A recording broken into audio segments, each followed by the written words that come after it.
Вот здесь больше всего как будто бы слышно этот звук.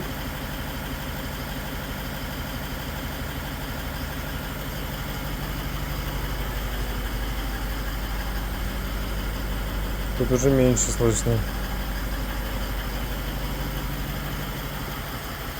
Здесь вот четко слышно.